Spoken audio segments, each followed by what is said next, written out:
Le pain de mie représente 10% de la consommation de pain en France, soit 12 grammes par jour et par habitant.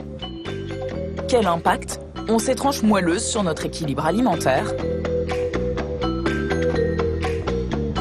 Flavie Gusman est diététicienne.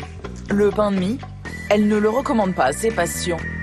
Trop sucré, salé ou gras, chaque type de tartine a ses défauts.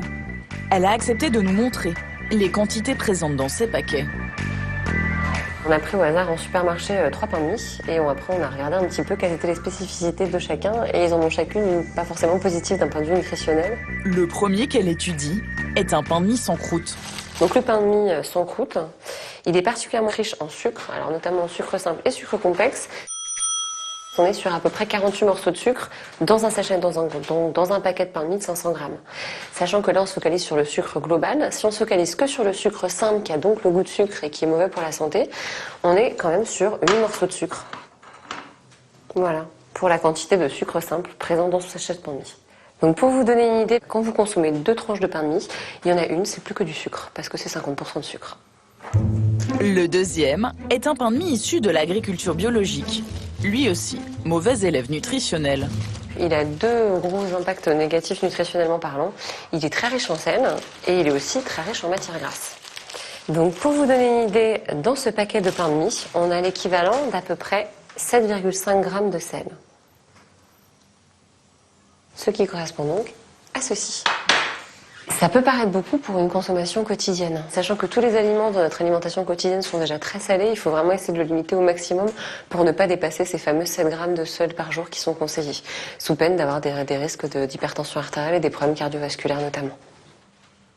Ce pain de mie, il est également et surtout très riche en matières grasses. Pour vous donner une idée, on a environ 3 cuillères à soupe d'huile dans ce paquet de pain de mie. C'est beaucoup pour du pain en règle générale, parce que le pain normalement est un aliment qui est très faible en matières grasses.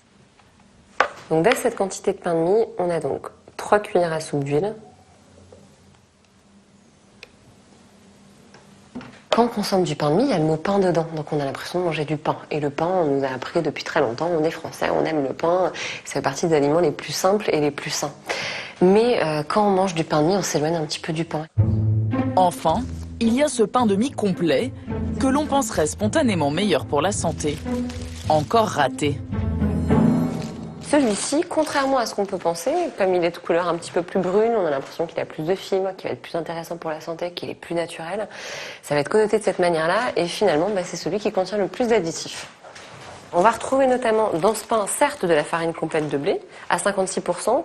On va aussi retrouver des émulsifiants, on va retrouver également du lactylate de sodium, de la dextrose et des conservateurs comme le propionate de calcium ou des agents de traitement de la farine, notamment l'acide ascorbique. C'est toujours un risque parce que c'est des produits sur lesquels on a peu de recul, donc on n'a pas forcément d'idée claire de leur impact sur la santé s'ils sont consommés en trop grosse quantité au quotidien. Qu'est-ce que ça va donner dans quelques années?